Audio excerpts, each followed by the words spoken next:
رزق کے سارے خزانے اللہ سبحانہ وتعالیٰ کے پاس ہیں، اور اللہ سبحانہ وتعالیٰ اپنی ساری مخلوق کو رزق دے رہا ہے اور ہر طرح کا رزق دے رہا ہے، اور پھر بھی اس کے خزانوں میں کمی نہیں واقع ہوتی. ایک حدیث قدسی میں آتا ہے، اللہ تعالیٰ فرماتے ہیں کہ اے تمام جن و انس، اولین و آخرین، اگر تم سب کے سب ایک چٹیل میدان میں، کھلے میدان میں اکٹھے ہو جاؤ اور پھر سب اپنی حاجات مجھ سے مانگو، اپنی ضروریات مجھ سے طلب کرو، اور میں تم سب کو وہ عطا کروں جو تمہیں چاہیے، تو بھی میرے خزانوں میں اتنی کمی بھی واقع نہیں ہوتی جتنی سوئی کو سمندر میں ڈالنے سے واقع ہوتی ہے. جہاں تک رزق کا تعلق ہے تو اس سلسلے میں یہ یاد رہے کہ رزق کا تنگ کرنا اور کشادہ کرنا یہ صرف اللہ سبحانہ وتعالیٰ کے ہاتھ میں ہے. وہ جس کو چاہتا ہے زیادہ دیتا ہے، جس کو چاہتا ہے کم دیتا ہے. قرآن مجید میں اللہ تعالیٰ فرماتے ہیں واللہ یرزق من یشاء بغیر حساب، اللہ جس کو چاہتا ہے بے حساب رزق عطا کرتا ہے. اور پھر اگر وہ کسی کو زیادہ نہیں دیتا، اس پر رزق تنگ کر دیتا ہے، تو بھی اس میں اس کی اپنی حکمت اور مصلحت کار فرما ہوتی ہے. بعض لوگوں کو رزق کی زیادتی نقصان دیتی ہے، اور بعض لوگوں کو رزق کی کمی فتنے اور مشکل میں ڈال دیتی ہے کہ ان کے ایمان جانے کا خطرہ ہوتا ہے. اسی طرح بعض کو رزق کی کشادگی اللہ کی یاد سے غافل کر دیتی ہے. یعنی انسان مختلف مزاج کے ہوتے ہیں، تو اللہ تعالیٰ چونکہ بندوں پر مہربان ہے، وہ جانتا ہے کہ کس بندے کے ساتھ اسے کیسا معاملہ کرنا ہے، کسے زیادہ دینا ہے اور کسے کم دینا ہے. اس لیے ہمارے معاملے میں اللہ تعالیٰ کا جو بھی فیصلہ ہو اسے بخوشی قبول کر لینا چاہیے، اور اس کے ساتھ ساتھ اس سے اچھی امید رکھنی چاہیے. رزق کے سلسلے میں یہ بات بھی یاد رہے کہ اگر کبھی رزق میں تنگی ہو رہی ہو تو ہو سکتا ہے کہ اس تنگی پر صبر کرنے کی وجہ سے انسان کے اتنے درجات بلند ہو جائیں کہ بہت بڑی بڑی نیکیاں بھی اس کے مقابلے میں ہیچ ہوں. پھر اسی طرح بعض اوقات انسان کے لیے ناشکری رزق کی تنگی کا ذریعہ بن جاتی ہے، تو اس سے بھی انسان کو پرہیز کرنا چاہیے. خواہ انسان کے پاس تھوڑا ہی ہو تو بھی اس پر اللہ تعالیٰ کا شکر ادا کرنا چاہیے، کیونکہ اللہ تعالیٰ کا وعدہ ہے لَإِن شَكَرْتُمْ لَأَزِيدَنَّكُمْ، اگر تم شکر ادا کرو گے تو میں تمہیں اور زیادہ عطا کروں گا. کیونکہ ہر انسان جس کے پاس جتنا بھی ہے وہ عموماً کمی کا رونا روتا رہتا ہے. اسی لیے ہمیں یہ سکھایا گیا ہے کہ رزق کے معاملے میں ہم یعنی دنیاوی معاملات میں اپنے سے نیچے والوں کو دیکھیں کہ ان کے پاس کیا ہے. تو انسان کے پاس جو کچھ بھی ہو، انسان اس پر راضی ہو سکتا ہے، مطمئن ہو سکتا ہے، خوش ہو سکتا ہے اور اللہ تعالیٰ کا شکر گزار ہو سکتا ہے. اور یہ ہمیشہ یاد رکھے کہ اصل میں الرزاق تو اللہ تعالیٰ ہی ہے. اس لیے جب بھی رزق کے معاملے میں کسی بھی قسم کی کوئی مشکل ہو، اونچ نیچ ہو، تو فوراً اللہ تعالیٰ کی طرف انسان رجوع کرے اور اللہ تعالیٰ سے خوب خوب دعائیں کرے، کیونکہ وہ دعاؤں کا سننے والا ہے. لیکن بات یہ ہے کہ انسان جب اللہ سے مانگے تو پورے یقین کے ساتھ مانگے، امید رکھ کے مانگے، اور کسی بھی قسم کی مایوسی کا شکار نہ ہو، کیونکہ دعا ان تمام چیزوں میں فائدہ دیتی ہے جو نازل ہو چکی ہیں، اور ان میں بھی فائدہ دیتی ہے جو نازل نہیں ہوئی. یعنی وہ تمام مشکلات جو انسان پہ پڑ چکی ہیں یا آئندہ آنے والی ہیں، ان دونوں کے سلسلے میں دعا کرنا انسان کو فائدہ دیتا ہے. لیکن یہ یاد رہے کہ دعا کی قبولیت کے لیے انسان اپنی طرف سے بھرپور کوشش کرے، اور اس میں ایک کوشش یہ کہ جب اللہ سے مانگے تو پہلے اللہ سبحانہ وتعالیٰ کی تعریف کے کلمات کہے، تسبیحات پڑھے، اور پھر اس کے ساتھ ساتھ درود شریف پڑھے. کیونکہ نبی صلی اللہ علیہ وسلم نے فرمایا کوئی شخص اس طرح دعا نہ کرے کہ اے اللہ اگر تو چاہے تو مجھے روزی دے،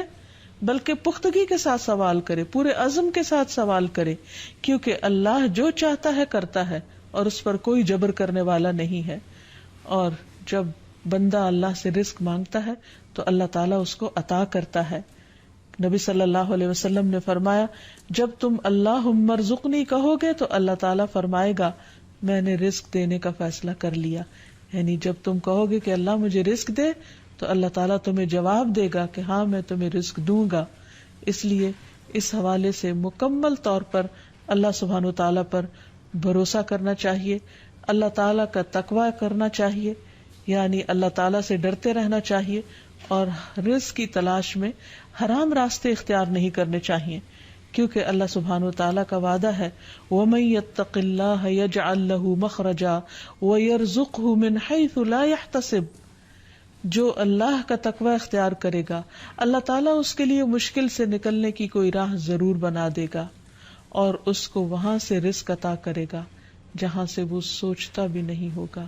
یعنی اس کا وہم و گمان بھی نہیں ہوگا، اس کا خیال بھی نہیں ہوگا۔ اللہ تعالیٰ غیب سے ایسے اسباب پیدا کر دے گا جن کے بارے میں انسان نے کبھی سوچا نہ ہوگا، لیکن شرط یہ ہے کہ جب انسان کے اوپر آزمائش کا وقت ہو تو اس وقت وہ اللہ تعالیٰ سے حلال ہی کو طلب کرتا رہے اور پریشان ہو کر حرام راستے اختیار نہ کرے۔ اللہ تعالیٰ کا وعدہ ہے کہ اگر کوئی اللہ سے ڈرتا ہے، اللہ کی اطاعت کرتا ہے، اللہ کی نافرمانی سے بچتا ہے، تو پھر ایسی صورت میں اللہ تعالیٰ اس پر آزمائش کے ختم ہونے کے بعد آسمان و زمین سے برکتوں کے دروازے کھول دے گا۔ پھر یہ کہ انسان کو اللہ کی تقسیم پر راضی رہنا چاہیے، اگر اپنے سے زیادہ کسی کو ملا ہے تو اس پر حسد نہیں کرنا چاہیے، اور اگر اپنے سے کم کسی کے پاس ہے تو اس کے اوپر اس کو حقیر نہیں سمجھنا چاہیے، بلکہ انسان کی قدر کرنی چاہیے،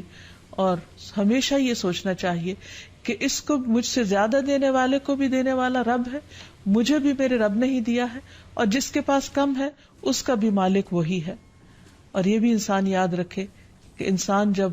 حرام سے بچتا ہے، غلط راستوں سے بچتا ہے، اللہ تعالیٰ کی فرما برداری کرتا رہتا ہے، اس کا شکر ادا کرتا رہتا ہے، تو اللہ تعالیٰ اس کو حلال طریقوں سے بھی رزق عطا کرتا ہے۔ حدیث میں آتا ہے کہ رزق کی تلاش میں میانہ روی اختیار کرو،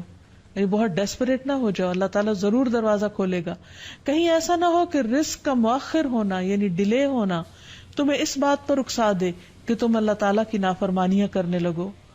یعنی نافرمانی کے ذریعے اس کا رزق تلاش کرو۔ یاد رکھو جو کچھ اللہ تعالیٰ کے پاس ہے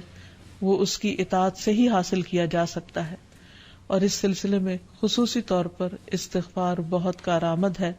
کہ انسان اپنے گناہوں کی معافی مانگتے ہوئے اللہ تعالیٰ سے رزق کے لیے دعا کرے، پھر اسی طرح رشتہ داروں کے ساتھ اچھا سلوک کرے، کیونکہ نبی صلی اللہ علیہ وسلم نے خاص طور پر یہ بات فرمائی ہے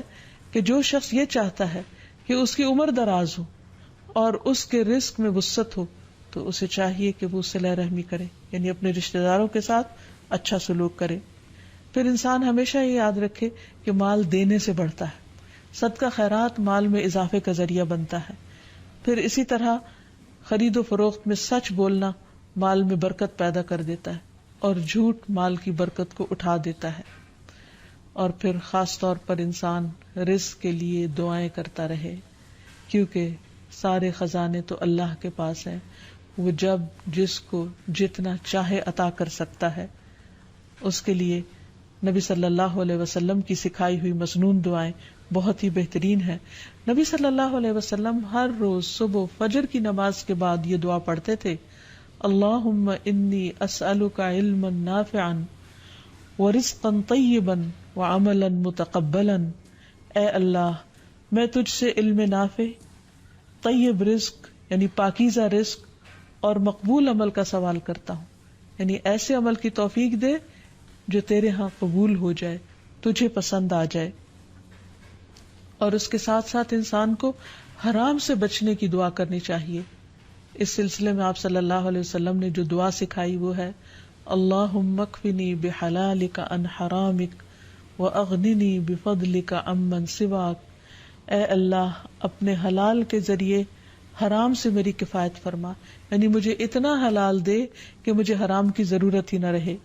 اور اپنی مہربانی سے مجھے اپنے علاوہ ہر ایک سے بے نیاز کر دے،